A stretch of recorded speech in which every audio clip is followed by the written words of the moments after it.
Entonces, comenzamos.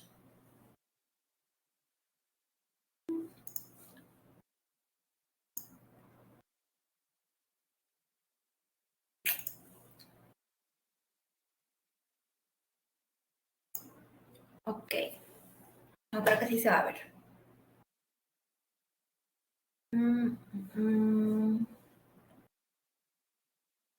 Tapa.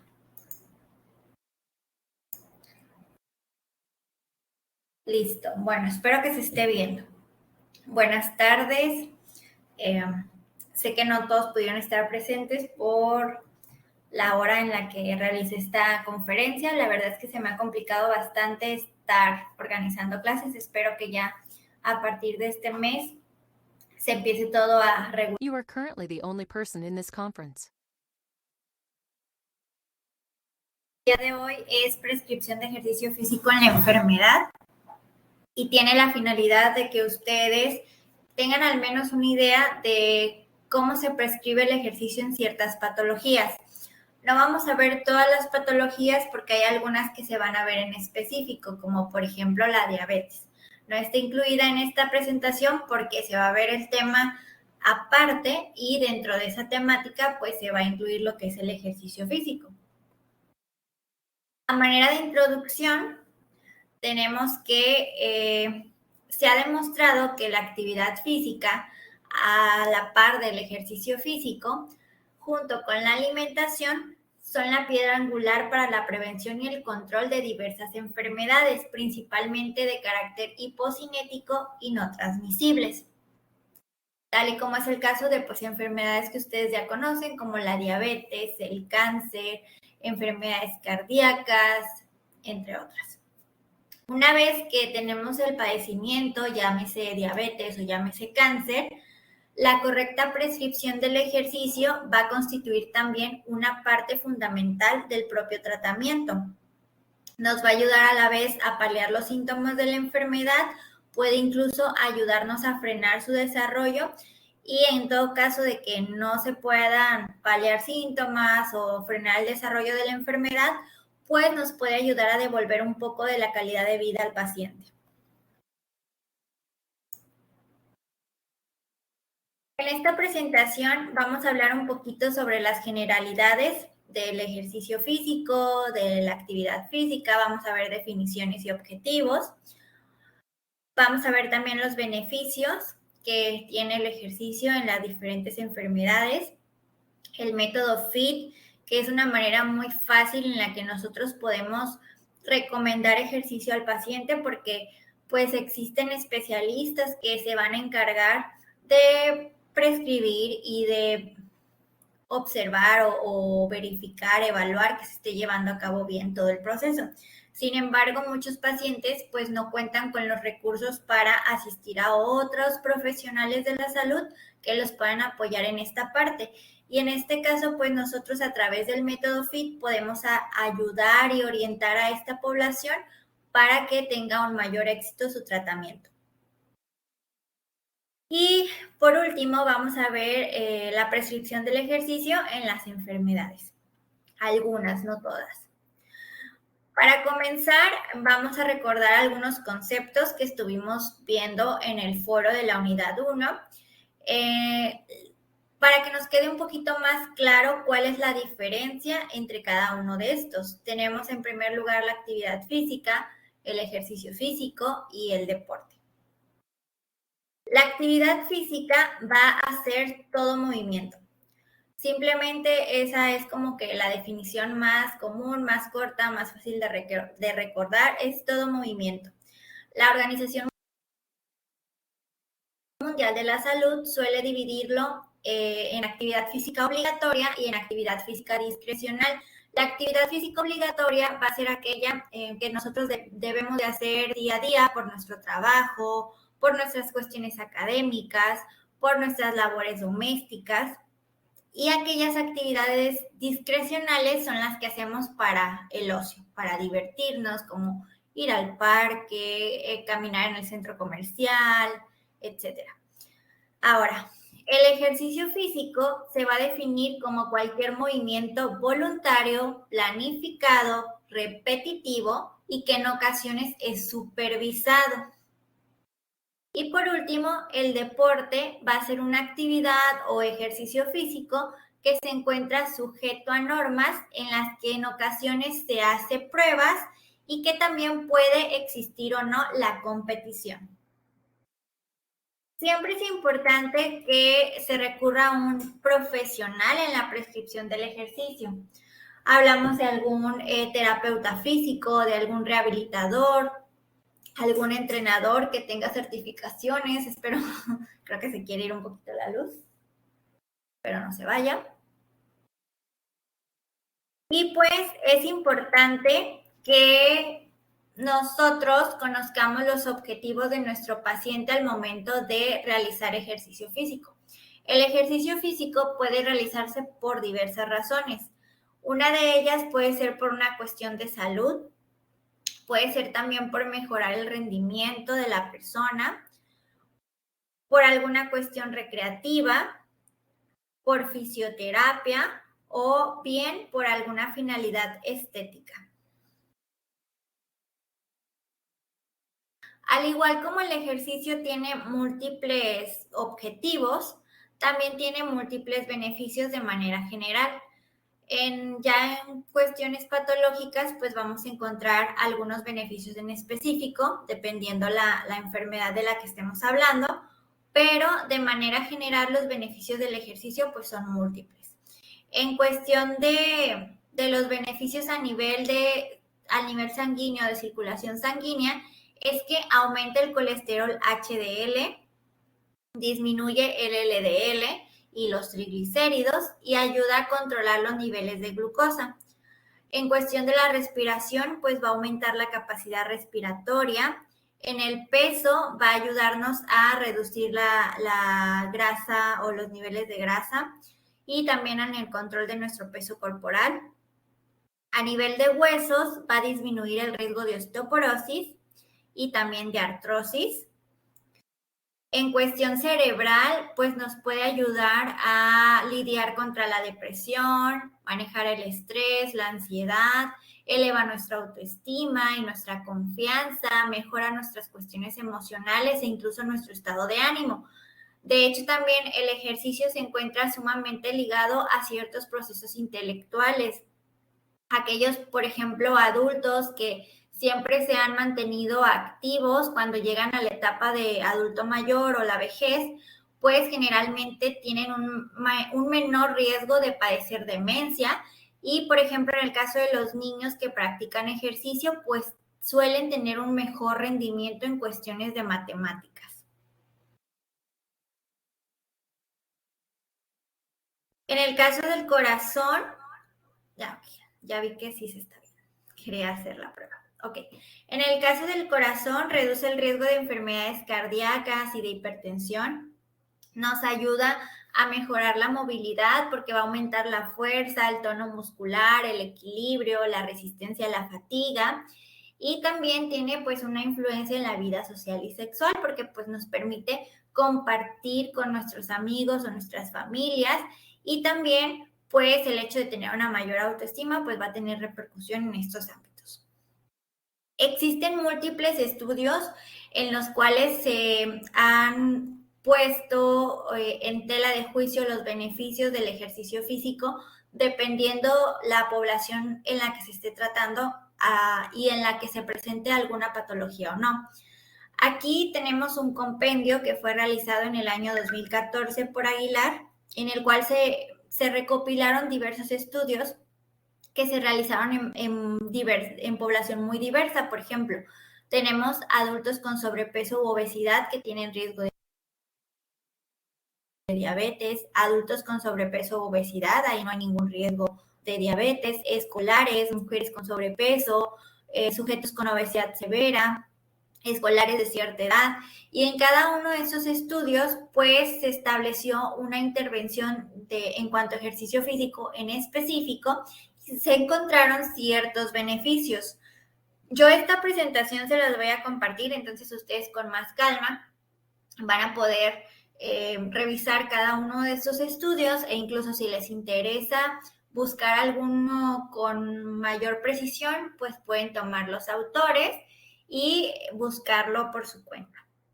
Son muchísimos estudios en pues únicamente se recopilan ciertos. Por ejemplo, aquí tenemos adultos mayores obesos y frágiles, mujeres posmenopáusicas, adolescentes, niños y adolescentes, mujeres mayores obesas, mayores con sobrepeso u obesidad, pacientes con síndrome metabólico, sujetos sedentarios con sobrepeso, hombres sedentarios con sobrepeso y obesidad, sujetos sedentarios, adultos obesos.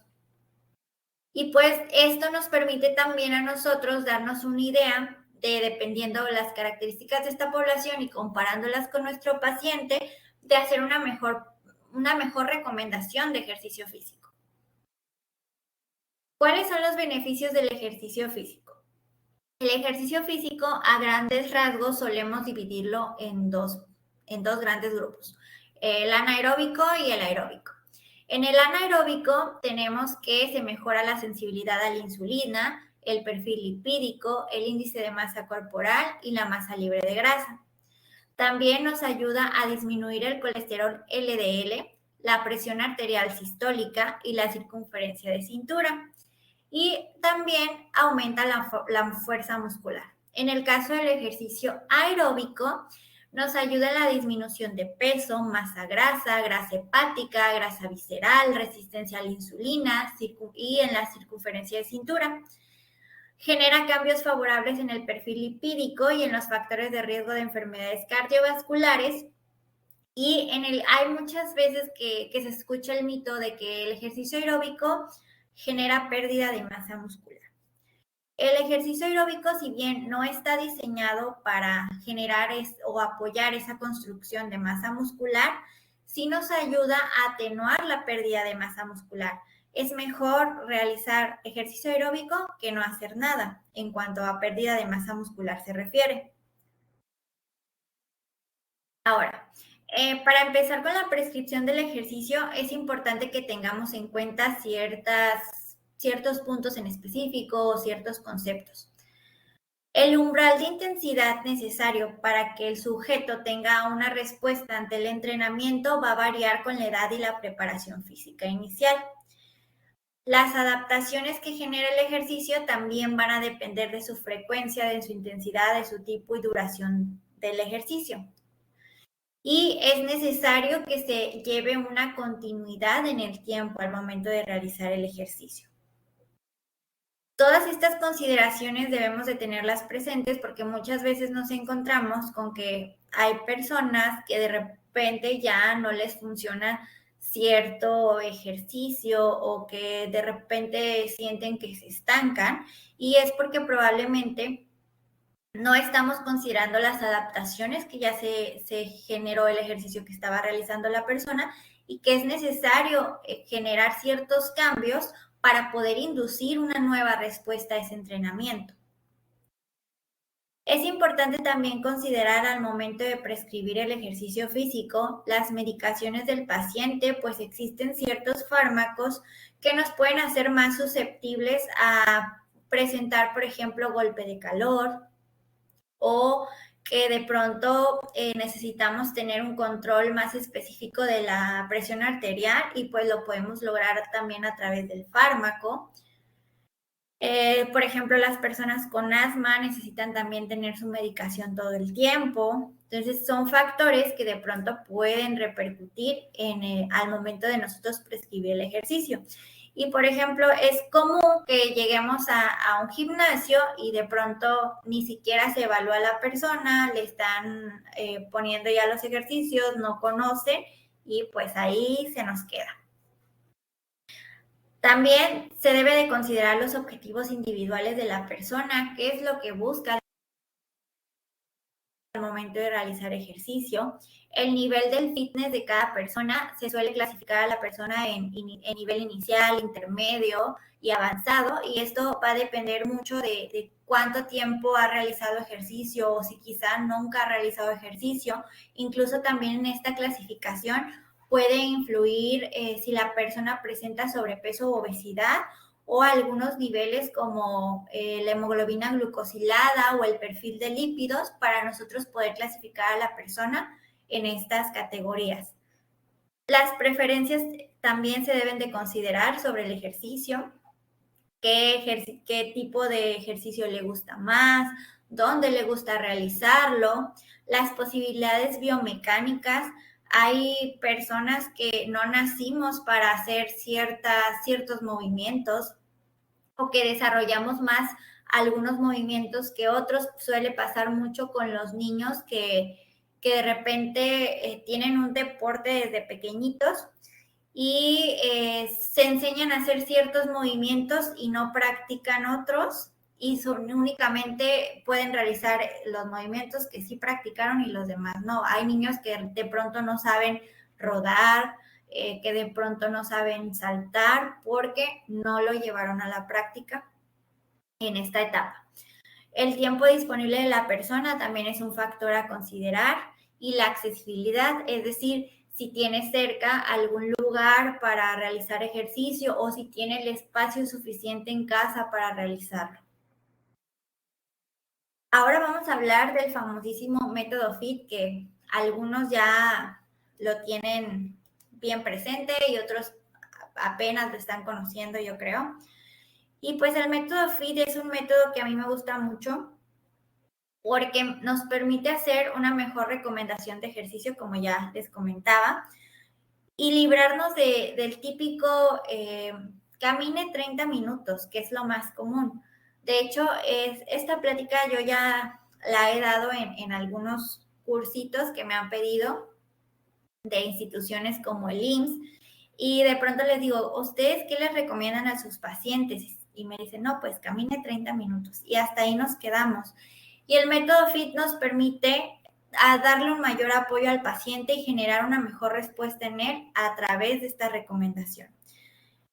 FIT significa F de frecuencia, I de intensidad, T de tipo y otra T de tiempo. Y es una manera de recordar los lineamientos generales que se deberían incluir en un plan de acondicionamiento físico. Aquí otra vez podemos observar frecuencia, intensidad, tipo y tiempo. La frecuencia hace referencia a las sesiones por semana o los días. 2 a 3 veces por semana, 5 días de la semana, todos los días. Intensidad es el grado de fuerza o energía con el que se realizará el ejercicio. La manera más común de medir la intensidad es a través de la frecuencia cardíaca. Solemos encontrar 50% de la FC max, 70% de la FC max, pero debemos de considerar que la frecuencia cardíaca es la más alterable. Otras opciones que tenemos son algunas escalas que nos permiten medir la percepción del esfuerzo, que van por números. Ahorita las vamos a ver. El tipo hace referencia a la característica del ejercicio. Puede ser que sea anaeróbico, aeróbico, flexibilidad, coordinación o incluso nombrar como tal natación, atletismo, fútbol, etc. El tiempo hace referencia a la duración total del ejercicio, 30 minutos, 15 minutos, 45 minutos, 1 hora, 2 horas. El método FIT se puede ampliar todavía más, además de incluir la frecuencia, intensidad, tiempo y tipo o tipo y tiempo. Podemos incluir algo que se conoce como progresión, que es el aumento de algunas variables sobre los niveles del ejercicio, y la variedad, es decir, aportar diferentes actividades para no caer en la monotonía y en el aburrimiento. Y aparte, pues evitar las lesiones por esfuerzos repetitivos. Por ejemplo, algo muy común aquí en variedad. Muchas veces los pacientes, sobre todo las mujeres, van al gimnasio para aumentar el glúteo. Entonces, toda la semana entrenan pierna y no hay ningún día que entrenen en el tren superior. Entonces, a eso se refiere con la variedad. No siempre podemos entrenar lo mismo. Debemos de meter diferentes tipos para evitar sobre todo lesiones. Y también en el caso de esta parte que buscan un crecimiento de los glúteos, pues se logra también con el descanso. Entonces es parte esencial. Y la progresión muchas veces se puede lograr incrementando cuestiones como la intensidad y el tiempo. Ahora, el método FIT, otra vez explicando un poquito más a detalle, ya quedamos que frecuencia es algún tipo de actividad física todos los días o 5 a 3 días. Incluso vamos a encontrar recomendaciones que lo manejan como por minutos, 150 minutos a la semana, 200 minutos a la semana, 300 minutos a la semana. Pero sí te explican cuánto tiene que durar la sesión. En la intensidad, pues vamos a buscar que al menos se realice algún ejercicio que sea de intensidad moderada e incluso podemos intentar actividades un poquito más vigorosas durante la semana. En cuanto al tipo, pues ya les comentaba que los ejercicios se van a agrupar en aeróbicos, anaeróbicos o de flexibilidad o aeróbicos y anaeróbicos o alguna combinación o incluso anaeróbicos, aeróbicos y de flexibilidad o especificar el nombre como tal. Y el tiempo, vamos a buscar que por lo menos sean 60 minutos de actividad diaria. Esta se puede hacer toda de una vez o se pueden juntar varios bloques de diversos minutos. En general se sugiere que sean de 10 a 15 minutos. Podemos hacer 4 bloques de 15 minutos para completar los 60 minutos o 6 bloques de 10 minutos. La intensidad del ejercicio, como ya les comentaba, se puede calcular a través de la frecuencia cardíaca máxima. Existen diferentes fórmulas, hay un sinfín de fórmulas para calcular la frecuencia cardíaca máxima. La más común o la que más escuchamos es la que suelen ser 220 menos edad. Sin embargo, existen algunas variaciones en cuestión de si es hombre o mujer. Por ejemplo, en el caso de la mujer es 226 menos edad, no 220. 220 aplica a los hombres. Existe otra fórmula que es 208 menos edad por 0.7. En el caso de, ustedes pueden observar en su pantalla del lado izquierdo lo que es la escala de percepción del esfuerzo físico o se llama también escala de Borg. Esta escala suele ser la original que va del 0 al 20 y la modificada que va del 0 al 10. Nosotros le preguntamos a la persona que del 0 al 10 o del 0 al 20, ¿qué tan intenso siente ese ejercicio? Poniéndole como ejemplo de que 0 es equivalente a estar sentado viendo la televisión y a lo mejor un 10 es correr tantos kilómetros, ¿no? ¿Qué tan pesado siente ese ejercicio? Y ya te va a decir, no, pues que 3, 4, 5. Lo que tiene esta escala es que es muy subjetiva. Puede ser que algo que yo lo sienta con intensidad de 7, la otra persona lo sienta con intensidad de 3 o 4. Entonces, es bastante subjetivo y pues es importante que le quede muy clara a la persona cómo es que se va a calificar. Aquí tenemos con la frecuencia cardíaca máxima la clasificación de la intensidad del ejercicio. Para obtener para saber cuántas pulsaciones por minuto debemos de estar para lograr esta intensidad, lo que podemos hacer es simplemente una regla de 3. Es decir, yo saco mi frecuencia cardíaca máxima, supongamos 220 menos 50, no tengo 50, pero supongamos 226. 226 menos 50 serían 176. Entonces, 176 sería mi 100% de la frecuencia cardíaca máxima. Si yo quiero lograr alguna intensidad en específico, por ejemplo, la intensidad moderada, debo de obtener el 70% de ese 176. Simplemente, pues hago la regla de 3 o multiplico por 0.70.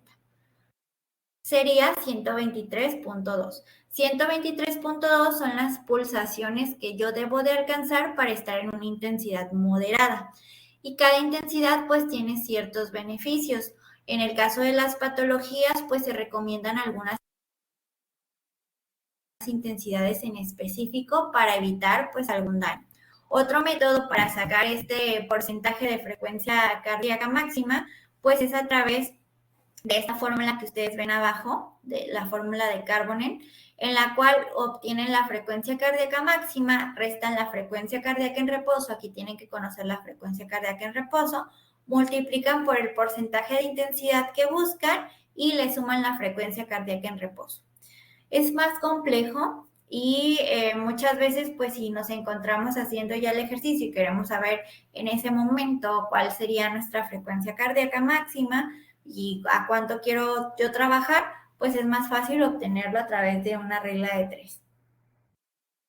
Otra forma que tenemos de percibir el esfuerzo es a través de la prueba del habla. En esta tablita ustedes pueden observar, está muy padre porque pueden observar la escala de percepción del esfuerzo que va del 0 al 10. Incluso le pone un nombre a la zona en la cual equivalen esos números. Lo traduce en palabras, qué significa ese 10. Por ejemplo, 10 es severo, 0 sería no estoy haciendo nada. Pone algún ejemplo de actividad que entre en esa categoría y nos da el ejemplo de la prueba del habla. En el caso de las intensidades muy fuertes, pues no nos permiten mantener una conversación. Esa es una forma muy fácil de explicarle a la persona las intensidades. Por ejemplo, en el caso de una intensidad ligera, pues se le va a decir a la persona que va a ser capaz de mantener una conversación mientras está realizando el ejercicio. En una intensidad moderada, la persona aún puede mantener la conversación, pero ya siente que le cuesta un poquito de trabajo respirar o de pronto se tiene que pausar para poder tomar aire y seguir platicando. Y en la escala de actividad vigorosa o la zona vigorosa, ahí de plano no se puede mantener lo que sería la conversación. Y luego nos hace como el equivalente en cuanto a frecuencia cardíaca. Existen algunas recomendaciones generales aplicables a toda la población que son emitidas por el Colegio Americano de Medicina del Deporte desde 1998. Estas recomendaciones no han cambiado. Nos especifica el tipo de ejercicio que se busca, lo que nos va a ayudar o en qué se va a entrenar, la frecuencia, la duración y la intensidad que debemos de lograr. Por ejemplo, en el caso del ejercicio aeróbico, que también se conoce como resistencia cardiorrespiratoria, pues la frecuencia que se sugiere es de 3 a 5 días a la semana. La duración debe de ser de 20 a 60 minutos en periodos de más de 10 minutos y la intensidad que se busca pues va a ser de ligera, moderada. La cuestión anaeróbica o de fuerza y resistencia muscular se va a realizar 2 a 3 días de la semana. El tiempo necesario para realizar 8 a 10 ejercicios diferentes y de cada ejercicio vamos a hacer 8 a 12 repeticiones. En cuanto a la flexibilidad, se busca que sea al menos 2 a 3 días a la semana, 15 a 30 segundos por ejercicio con 4 repeticiones por grupo muscular y que sea sin dolor. La flexibilidad sería equiparable a lo que conocemos como estiramiento, por así decirlo. Solo que a veces no sostenemos el estiramiento el tiempo suficiente para que caiga en esto de flexibilidad. Y pues todo entrenamiento o toda sesión de entrenamiento debe de constar de 3 etapas, lo que es el calentamiento, la parte principal y la vuelta a la calma o enfriamiento. Para poder realizar la recomendación de ejercicio en nuestro paciente, también es importante que llevemos a cabo una evaluación. Esta evaluación se debe de componer de la historia clínica nutricional, de los exámenes de laboratorio, de exámenes o pruebas físicas y de algunos cuestionarios. Puede ser que se sugeriría que estuvieran presentes todos, pero puede ser que de pronto encontremos solo algunos 2 o 3. En cuanto a la evaluación que se sugiere realizar a los pacientes, el Colegio Americano de Medicina del Deporte nos sugiere que se haga una entrevista verbal al cliente. Se pueden utilizar formularios estandarizados que nos permiten pues conocer las cuestiones de salud y de estilo de vida del paciente. Principalmente se utiliza el PARCQ. Tenemos que también realizar una estratificación de los factores de riesgo relacionados con enfermedades crónico-degenerativas, principalmente aquellas relacionadas con la cuestión cardíaca. El corazón es algo que es bastante delicado. Se debe de hacer un examen médico que tenga una evaluación física y pruebas complementarias. En esta diapositiva, ustedes pueden observar diferentes cuestionarios que existen para conocer ese estado de salud de la persona y qué riesgo podría tener. El más utilizado, como ya les había comentado, es el PARCQ. Y pueden acceder a través de esos links. De hecho, yo les voy a compartir un cuestionario que ya viene en español, porque muchas veces los encontramos en inglés, y aquí en la presentación pues ya vienen algunos ejemplos. Tenemos incluso cuestionarios diseñados específicamente para lo que son mujeres embarazadas, creo que está más adelante, sí, para MedX para embarazadas. Y tenemos algunas que son recomendadas por la Asociación Canadiense, etc. Este es el cuestionario PARC y simplemente nos pregunta si hemos tenido o sí o no presente alguna de estas cuestiones. Hace énfasis en que si el médico le ha dicho que padece alguna enfermedad cardíaca, que si tiene dolor de pecho cuando realiza actividad física, si ha tenido dolor de pecho cuando no realiza actividad física, mareos, dolor de huesos o problemas en huesos y articulaciones, si existe en la receta médica algún medicamento para la tensión arterial o problema cardíaco y si conoce alguna razón por la cual no debería de realizar actividad física. La mayoría de estos cuestionarios pues, se centran más en esa cuestión cardiovascular. Aquí otro de los cuestionarios, el que tenemos de la American Heart Association, hace énfasis en la historia médica, si ha sufrido algún ataque cardíaco, cirugía de corazón, cateterismo, si tiene marcapasos, trasplante, insuficiencia cardíaca. Menciona síntomas como malestar o dolor de pecho, falta de aire, algunas complicaciones médicas como diabetes, asma, si se está embarazado o no, y algunos medicamentos. Continúa con factores de riesgo cardiovascular, como por ejemplo si es un paciente de sexo masculino mayor a 45, femenino mayor a 55, si se ha sometido a histerectomía o en fase de posmenopausia, si fuma, si toma medicamento para controlar presión arterial, el nivel de colesterol, de triglicéridos, entre otros. Una vez que estudiamos el historial de salud y médico del paciente, si sabemos o detectamos que nuestro paciente tiene alguna enfermedad, ya sea de tipo cardiovascular, pulmonar o metabólica, en metabólica entran los pacientes renales y los pacientes con diabetes, vamos a verificar si el paciente la presenta, pues se catalogaría como un paciente de alto riesgo. Si no presenta alguna de estas patologías, pues debemos de explorar si existen algunos signos o síntomas que sugieren una enfermedad de este tipo y que a lo mejor no ha sido diagnosticada todavía. Aquí vienen en el recuadro los ejemplos. Si los detectamos, pues se clasificaría el paciente nuevamente como riesgo alto. Si no lo detectamos, pues debemos de analizar qué factores de riesgo tiene mi paciente para cardiopatías coronarias. Si son más de 2 de los factores de riesgo que vienen en el recuadro, va a ser un paciente con un riesgo moderado y si tiene menos de 2, un riesgo bajo. Este riesgo me va a permitir clasificar a mi paciente y saber qué tipo de intensidad puede ser la más adecuada para él y si requiere alguna otra prueba. Por ejemplo, los pacientes de riesgo alto requieren un examen médico para realizar ejercicio de intensidad moderada o vigorosa. Requieren una prueba de esfuerzo para realizar ejercicio moderado o vigoroso y requieren supervisión médica también. Y ya pues los riesgos bajos y moderados no requieren supervisión médica, no requieren pruebas de esfuerzo e incluso no requieren examen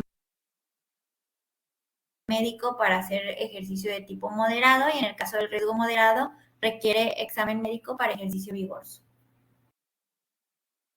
Ahora, la prueba de esfuerzo físico, que también se conoce como ergometría, Es un examen que nos permite conocer la resistencia física del paciente a través de diversos ejercicios. Incluso nos permite evaluar diversas zonas del paciente o diversos componentes, esto lo vamos a ver en la unidad 2, a través de diversos ejercicios que nos van a permitir valorar el pronóstico de una enfermedad cardíaca en estudio o la condición del paciente como tal. ¿Cuáles son las indicaciones para realizar una prueba de esfuerzo previo a un programa de ejercicio? Pues aparte de tener un padecimiento y del riesgo, tenemos algunas especificaciones para cada uno de estos. Por ejemplo, la cardiopatía coronaria sí o sí va a requerir una prueba de esfuerzo, la diabetes, y siempre y cuando se incluya como mínimo uno de los siguientes datos, que es la edad mayor a 35, hipercolesterolemia, hipertensión, tabaquismo, patología microvascular. En cuanto a enfermedad renal, la etapa quinta o la etapa terminal, por así decirlo, requiere una prueba de esfuerzo, y las patologías pulmonares, ya sea sintomáticas o diagnosticadas, requieren también una prueba, entre ellas asma y EPOC. Y ahora sí, vamos a empezar a hablar de las recomendaciones para cada una de las patologías. No puedo visualizar, porque estoy compartiendo mi pantalla completamente, si alguien tiene algún comentario o alguna duda en el chat, entonces lo veríamos hasta el final. Espero que se siga compartiendo la pantalla y pues vamos a pasar ya a lo que serían algunas patologías, ¿sale? Entonces vamos a empezar con sobrepeso y obesidad. El sobrepeso y obesidad, como sabemos, pues tiene diversas causas, entre ellos los hábitos alimenticios, que pues es el hecho de ingerir más calorías de las que necesitamos, el que exista sedentarismo positivo, el medio ambiente también es un factor detonante o condicionante para la presencia de sobrepeso y obesidad, sobre todo por la falta de espacios para ejercitarnos, que cada vez se construyen más hogares más pequeños y no se tiene tanta atención en lugares recreativos que estén cercanos a estos hogares. La seguridad también tiene bastante relación, la genética y la cultura culinaria, que pues últimamente hay un mayor énfasis en alimentos con un alto contenido calórico. La obesidad y el sobrepeso, como ustedes saben, se puede diagnosticar a través del índice de masa corporal, que pues es algo que realmente no deberíamos de utilizar, es bastante subjetivo, no nos permite realmente diferenciar entre masa muscular y masa grasa.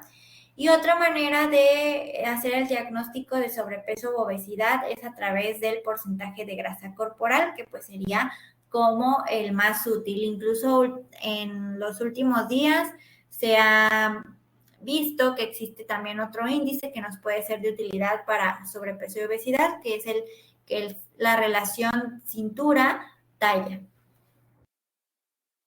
Y pues es importante que dejemos de ver a la masa muscular o al músculo como algo que simplemente está ahí, que nos permite movernos, sino que también en los últimos años se ha observado que la masa muscular o el músculo como tal es más que una estructura que nos permite tener fuerza o movernos, sino que también tiene una segregación de diversas sustancias, principalmente tipo hormonal, que pues su presencia o ausencia va a condicionar diferentes procesos a nivel de músculo esquelético. Una vez que nosotros tenemos un aumento en nuestro estilo de vida relacionado a factores que pueden condicionar enfermedades crónicas, vamos a encontrar un deterioro en cuanto a la calidad y la cantidad de masa muscular. Esta afectación se va a traducir en una disminución de la capacidad funcional y pues va a seguir propiciando o va a seguir perpetuando el ciclo porque se tiene un inapropiado nivel de actividad física. Todos estos desajustes que ocurren en nuestro organismo van a provocar que haya una disminución de la síntesis de proteínas, un aumento en la acumulación de grasa, una disminución del metabolismo basal y un aumento de la resistencia a la insulina. En el sobrepeso y la obesidad, la piedra angular del tratamiento pues es el ejercicio y la dieta, pero también existen diversos factores que van a favorecer este proceso, como son el descanso, el apoyo psicológico, la familia, la sociedad y la motivación. Incluso en la motivación se dice que los factores más importantes que van a participar para que la persona esté motivada es la esperanza, el hecho de que la persona sea consciente y crea que hay una mejoría o que va a existir una mejoría si logra una disminución en su peso corporal. Y otro factor que influye en la motivación es la aceptación social. Recordemos que el sobrepeso y la obesidad está muy estigmatizado a nivel social y pues de cierta manera la persona también va a buscar esa aceptación social y es parte de lo que lo motiva a mejorar su condición.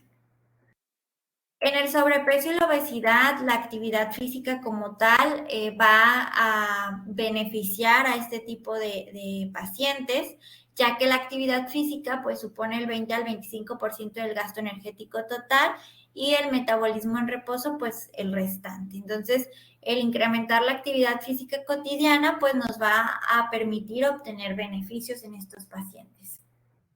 Y es en estos pacientes donde surge el Camine 30 minutos, creo que fueron los que propiciaron esa recomendación. En estos pacientes hay que plantear objetivos realistas de reducción de peso que vayan de 0.25 a 0.5 kilogramos por semana o un 5 al 10% respecto al peso inicial del paciente. Si nosotros queremos o buscamos lograr una reducción mensual de 2 a 3 kilogramos, vamos a requerir de 150 a 250 minutos por semana. Y si buscamos una reducción de 5 a 7.5 kilogramos, vamos a requerir un tiempo de ejercicio de 225 a 425 minutos por semana. En el caso de la actividad anaeróbica, en este tipo de pacientes se sugiere que comiencen con aparatos o con su propio peso, porque es donde tienen un menor riesgo de lesión.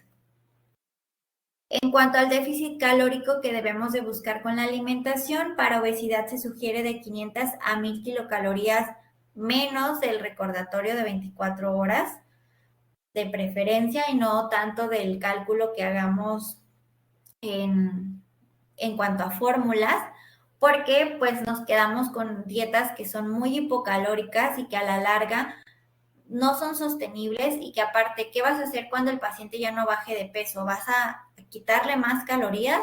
Entonces es algo que realmente compromete. De hecho, este déficit se sugiere que se haga sobre el recordatorio, pero necesitamos recordatorios reales, porque muchas veces el paciente también se pone de que, como poquito, y te dice un recordatorio que yo creo que suma menos de lo que tú le estás calculando realmente. Entonces ahí sí necesitamos un recordatorio verdadero, o en todo caso, pues podemos trabajar con el paciente con el resultado de nuestra fórmula y hacer ajustes conforme vayamos viendo el avance. En cuanto al sobrepeso, el déficit calórico, la restricción calórica se sugiere que vaya de 300 a 500 kilocalorías.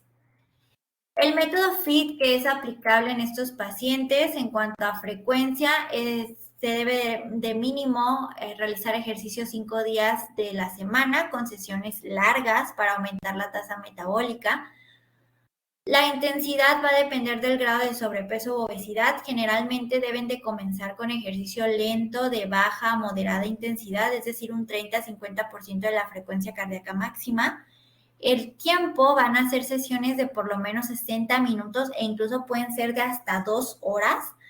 Y el tipo, principalmente vamos a preferir ejercicio aeróbico, que puede complementarse con ejercicio anaeróbico. Pero lo ideal es que empecemos con aeróbico, porque son pacientes que prácticamente nunca en su vida, la mayoría, ha realizado ejercicio. Entonces, es importante que primero adquieran esa condición física y posteriormente irles exigiendo un poquito más. Es importante también que estos pacientes utilicen vendaje o taping en tobillos y rodillas para amortiguar el peso, o incluso pueden utilizar rodilleras que tengan un calentamiento activo, que estiren y que usen el calzado adecuado. Porque pues por lo mismo son pacientes que nunca han realizado ejercicio y a lo mejor no tienen la vestimenta y el calzado adecuado, y eso también puede repercutir en el hecho de que no continúen o no disfruten del ejercicio. Una vez que ya tenemos un control del peso en este paciente, si buscamos prevenir una ganancia de pesos superior al 3%, debemos de mantener el ejercicio por 150 a 220 minutos por semana. Y si no queremos que el paciente recupere el peso perdido previamente, se sugieren 200 a 300 minutos por semana. Esto es de lo más reciente que hay, es un consenso español sobre este tipo de pacientes y pues son las recomendaciones que se hacen ahí. Ahora vamos a pasar a cardiopatías y vasculopatías. En estos pacientes, lo que se suele llamar ejercicio físico, lo vamos a llamar rehabilitación cardíaca, que es el nombre correcto para este tipo de pacientes. Los objetivos de esta rehabilitación cardíaca, por eso dice RC, son mantener o mejorar la capacidad funcional del paciente, mejorar su calidad de vida y prevenir los acontecimientos cardíacos recurrentes. La rehabilitación cardíaca logra reducir hasta en un 25% la mortalidad cardíaca. Esto es muy importante. En estos pacientes ocurren ciertas adaptaciones que son lo que los beneficia. Tenemos aquí que este tipo de paciente también, por lo mismo de su padecimiento, suele tener ya una complicación en el músculo cardíaco, en el corazón, y suele haber un crecimiento del mismo. El ejercicio como tal es muy conocido de que genera un crecimiento, pero este crecimiento del corazón no es patológico. En el caso de estos pacientes, su crecimiento sí es patológico y muchas veces no quieren realizar ejercicio porque tienen miedo de que el corazón les vaya a crecer más. No va a crecer más, ¿sí? Va a ayudarnos bastante, pero no va a provocar que el corazón crezca más de lo que ya tienen en cuanto al crecimiento patológico. Las adaptaciones principalmente que van a ocurrir en estos pacientes son periféricas y centrales. En periféricas tenemos el aumento de la potencia muscular y el aumento de la densidad capilar, y en centrales tenemos la mejora del volumen latido y la mejora de la fracción de eyección. Estos pacientes no deben de participar en actividades deportivas competitivas. Se debe de efectuar un examen y una valoración y una estratificación del riesgo previamente. En estos pacientes debemos de considerar que una serie única de ejercicio, es decir, que hagan un día de un mes de ejercicio, sí va a tener beneficios, pero puede aumentarnos también el riesgo de trombosis.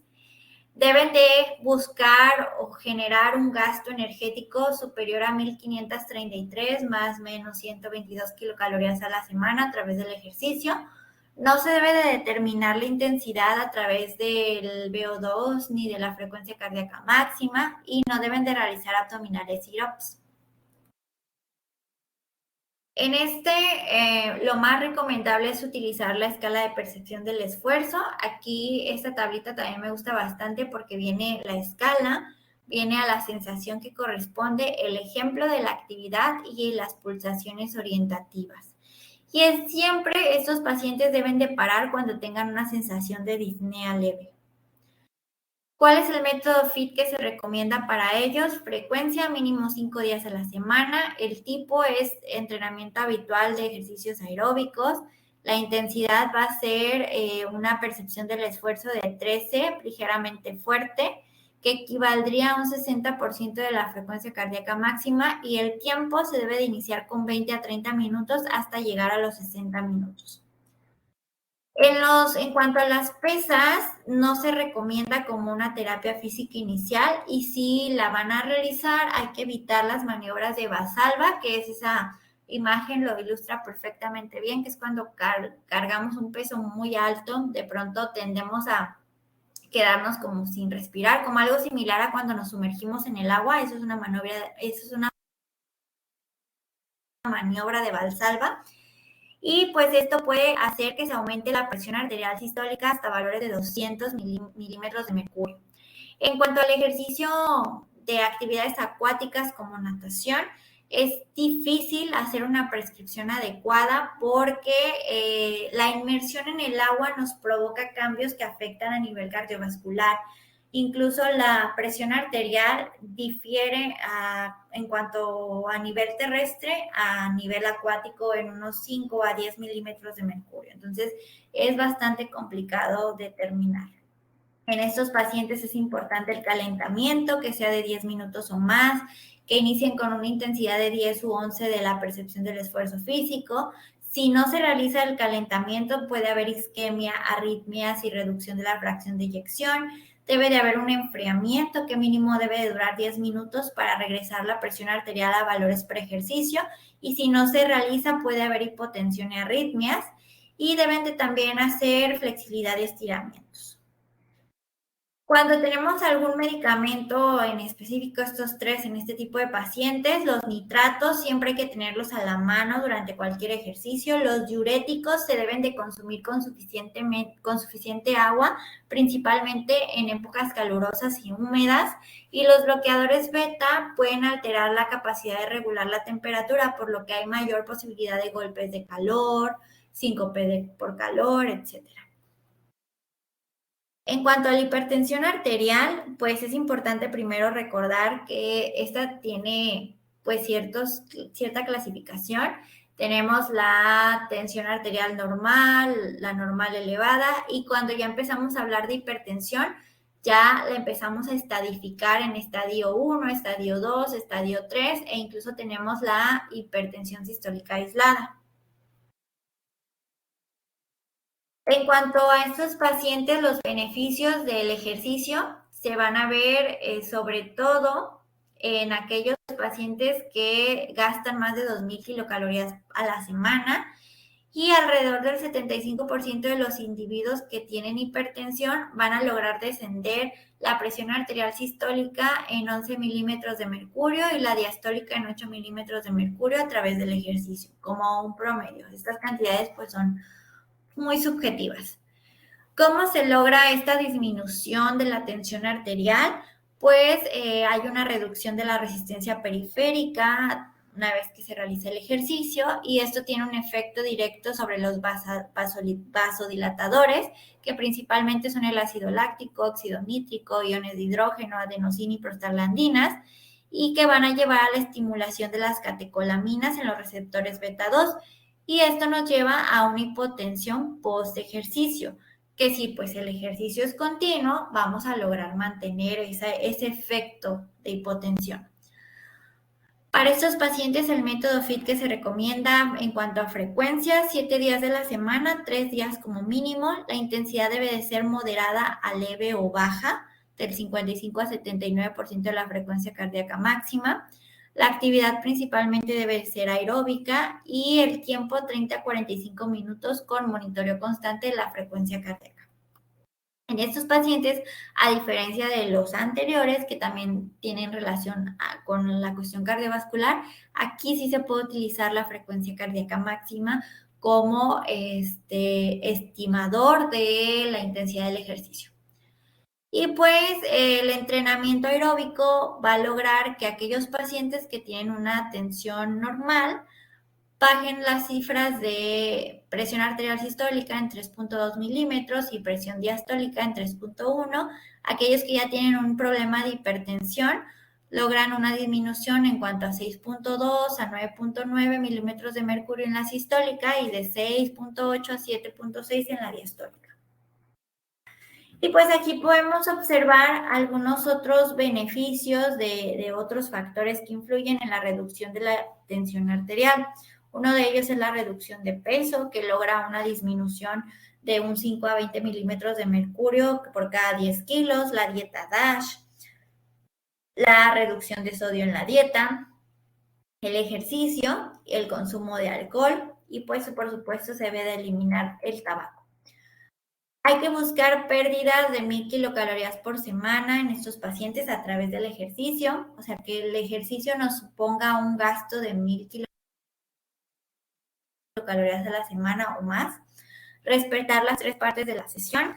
Los programas en los que más se ha visto beneficio es aquellos que tienen una duración de 3 a 6 meses, obviamente entre más duración mejor, pero pues si el paciente busca realizar ejercicio solo por controlar y una vez que controle quiere descansar y luego seguir, que no es lo más recomendable, pues los mayores efectos se observan entre 3 y 6 meses. No se recomienda como tratamiento primario para estos pacientes el entrenamiento con pesas, ya que pues puede afectar la frecuencia cardíaca y la presión arterial, incluso puede inducir un episodio isquémico, pero no está contraindicada y hay que tomar aquí también en cuenta la estratificación del riesgo. Y pues la estratificación del riesgo va de acuerdo al grado de hipertensión arterial que poseamos y si existe la presencia o no de antecedentes familiares, obesidad, sedentarismo, algunos parámetros bioquímicos. Nos va a permitir clasificar al paciente con un riesgo. Generalmente el riesgo promedio, bajo y moderado son aquellos pacientes que están en estadio 1 y riesgo moderado, alto y muy alto van a ser estadio 2 y 3. Hay ciertas recomendaciones en específico para este tipo de pacientes. Por ejemplo, en estadio 1 se recomienda ejercicio aeróbico, iniciando con un 40% de la frecuencia cardíaca máxima para los adultos mayores y 50% para los adultos, e incrementarlo hasta un 70-85%. La duración de cada sesión va a empezar en 10 a 15 minutos y va a llegar incluso hasta los 90 minutos. No es recomendable el entrenamiento con pesas y la presión arterial durante la sesión no debe de exceder 250/120. En el estadio 2 y 3 se aconseja el ejercicio aeróbico a intensidad del 40 al 50% de la frecuencia cardíaca máxima. Se deben de cuidar la respiración en todos los movimientos, tratando de nunca retener la respiración. La duración debe de ser similar al caso anterior, pero cuando dure más de 20 minutos, la intensidad debe de ser menor. Y aquí lo que se busca es mantener una presión arterial sistólica diana y no tanto mantener ciertos niveles en sistólica y diastólica, sino una diastólica diana. ¿Cómo vamos a obtener esta presión arterial sistólica diana?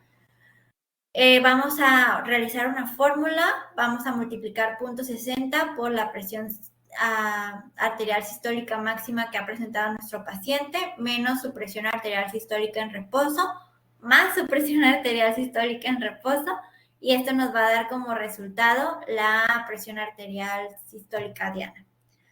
A lo mejor van a decir así como de que, ¿para qué le resto la del reposo o para qué le sumo eso si es lo mismo?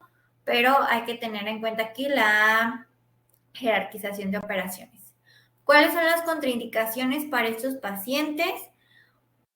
Cuando el paciente tenga valores en reposo de presión arterial sistólica mayor a 200 y diastólica mayor a 115, está contraindicado el ejercicio. Los hipertensos no controlados con sistólica mayor a 160 y diastólica mayor a 100 también está contraindicado el ejercicio.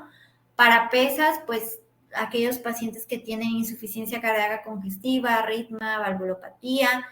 Se debe interrumpir la sesión con valores de presión arterial sistólica mayor a 250 y diastólica mayor a 120 y también cuando hay un descenso brusco de la presión arterial. Ahora vamos a pasar a ver hiperlipemia. La hiperlipemia, pues hay que saber o recordar que se caracteriza por un aumento de los valores de los lípidos en suero, que son principalmente triglicéridos y colesterol, y pues es un factor de riesgo para desarrollar enfermedades cardíacas y vasculares. Puede haber hiperlipemia genética, que también se conoce como primaria, y no genética, que es secundaria o adquirida, que va a ser pues de las más comunes. Cuando nosotros buscamos algún cambio en el colesterol HDL en este tipo de pacientes, en los casos no genéticos se requiere de un gasto de 1000 kilocalorías por semana. En cuanto al ejercicio físico, para aumentar el colesterol HDL se requiere un gasto de más de 1500 kilocalorías por semana e incluso si gastamos más hay más beneficios. Y cuando no tenemos un tratamiento con hipolipemiantes y que puede haber aterosclerosis, se precisa un gasto de 2200 para que haya una regresión de las placas ateroscleróticas. Y aquí tenemos el efecto del ejercicio sobre algún lípido, una lipoproteína o lípido en específico y su relación con el riesgo coronario. Si podemos observar en la BLDL, IDL, LDL podemos lograr una disminución o puede que no haya ningún cambio. En el HDL podemos encontrar un aumento. En el colesterol generalmente no hay un cambio y en los triglicéridos podemos encontrar una disminución. El método FIT que se recomienda es al menos en cuanto a frecuencia, al menos 5 sesiones por semana. La intensidad se requiere de un 75% de la frecuencia cardíaca máxima, pero se puede iniciar con un 40-60%. El ejercicio aeróbico es el más preferido y se puede combinar con trabajo muscular. Y el tiempo sugerido es de 30-60 minutos por sesión. En cuanto al ejercicio aeróbico más trabajo muscular, se sugiere que se realice de 30 a 60 minutos diarios, al menos 5 sesiones por semana. Es prácticamente lo que ya les estaba comentando del método FIT. Cuando tenemos hipolipemiantes, hay que buscar un gasto mínimo de 1,000 kilocalorías por semana. Y sin hipolipemiantes, un gasto de 1,533 a 2,200 kilocalorías. Y no hay influencia del ejercicio físico en el colesterol LDL si no se acompaña de una pérdida de peso. En cuanto a asma y EPOC, el asma pues tiene diferentes clasificaciones. Tenemos el asma nocturna, intrínseca, infantil, inducida por esteroides, ocupacional, inducida por ejercicio y alérgica. Incluso en un paciente que tiene asma, llámese intrínseca, puede que presente posteriormente al ejercicio asma inducida por ejercicio.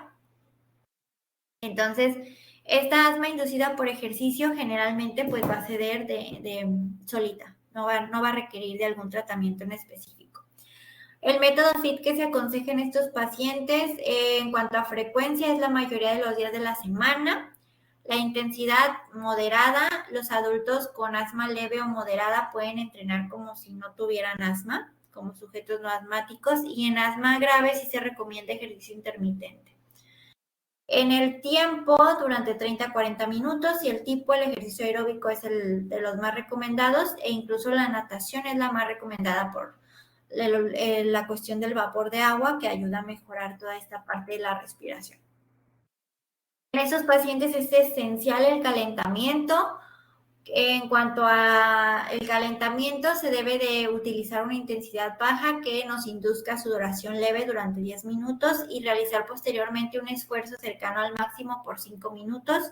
El enfriamiento requiere de ejercicio moderado a bajo posterior al extenuante que ya fue realizado e incorporar algunos ejercicios para el control de la respiración. Y posteriormente que se realice ejercicio es necesario ponerse ropa cálida, evitar cambios bruscos de temperatura y evitar el contacto con personas enfermas. Asimismo, es necesario que estos pacientes eviten el ejercicio intenso si el ambiente está muy frío, seco o contaminado, y en ambientes cargados de pólenes, y estos pueden ser un desencadenante para el paciente. No se debe de realizar ejercicio durante las reagudizaciones o cuando hay algún otro proceso patológico como alguna infección respiratoria, y siempre deben de llevar su medicación de rescate. En el EPOC es un poquito más complicado hacer una prescripción del ejercicio. Aquí sí se requiere de un profesional, al igual que en la enfermedad renal de preferencia. Aquí en el EPOC se utiliza lo que se conoce como rehabilitación pulmonar, así como en el paciente cardiópata era rehabilitación cardíaca, aquí es rehabilitación pulmonar. Y esta rehabilitación ha demostrado reducir la sensación de disnea durante el ejercicio y favorecer la tolerancia y la duración. Se debe de efectuar un examen previo y de manera también continua, porque estos pacientes son unos pacientes que tienen variación en su enfermedad, puede haber regresiones y puede haber progresiones de la enfermedad. Se debe de efectuar la prueba o este examen físico a través de la prueba de caminata de 6 minutos o ergometría en bicicleta o cinta andadora. Y en EPOC moderada grave se debe de efectuar la prescripción de ejercicio en colaboración con un equipo de rehabilitación pulmonar. En sí, en cualquier etapa de EPOC se debería de hacer esto, no únicamente en moderada a grave. Si el paciente pues no puede o no tiene los medios para recurrir a este tipo de programas, podemos hacer una prescripción muy pues leve de ejercicio, en el cual se sugiere que sean al menos 3 sesiones por semana, cualquier tipo de ejercicio, a excepción de actividades acuáticas, a menos de que la piscina sea climatizada. La intensidad debe de ser baja, muy baja, y el tiempo 1 a 2 horas. ¿Por qué va a ser 1 a 2 horas? Porque la intensidad es muy baja. ¿Y cuáles son las contraindicaciones absolutas para el ejercicio físico? Que en cualquier paciente que tenga alguna de estas contraindicaciones, pues no va a poderse llevar a cabo un plan o un programa de ejercicio.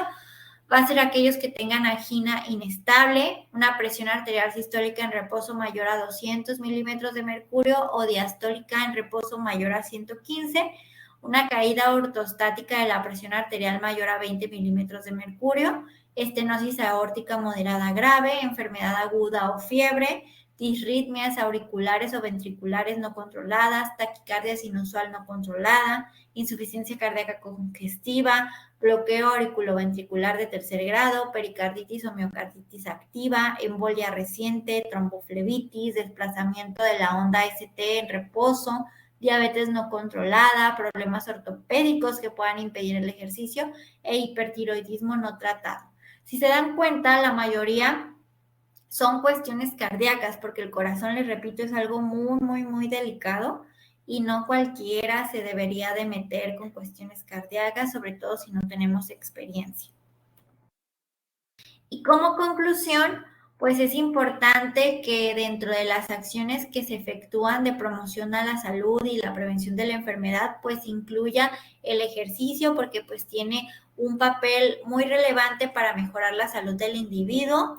Hay que tener en mente que el ejercicio físico pues es un tratamiento muy eficaz para mejorar muchas enfermedades crónicas y en algunos casos puede hacer que incluso no se requiera la necesidad de tomar medicamentos o incluso que se disminuya la dosis o ser un tratamiento complementario a estas patologías. Y pues esto es todo. Traté de que también fuera algo más rapidito para que lo puedan visualizar la mayoría, que tenga el tiempo suficiente para poder verlo y no como normalmente suelen durar bastante. Entonces, por eso es esto así como que flash.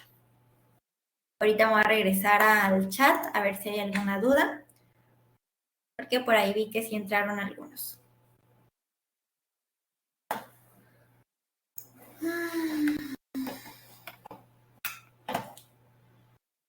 Bueno.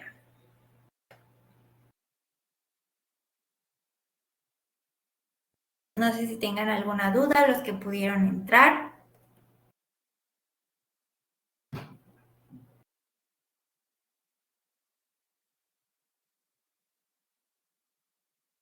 La presentación sí se las voy a compartir. Ya les había comentado desde el inicio. Ok, entonces si no hay ninguna duda, pues muchas gracias a los que pudieron integrarse a la sesión. Espero haya sido clara y en un momento más les comparto la presentación.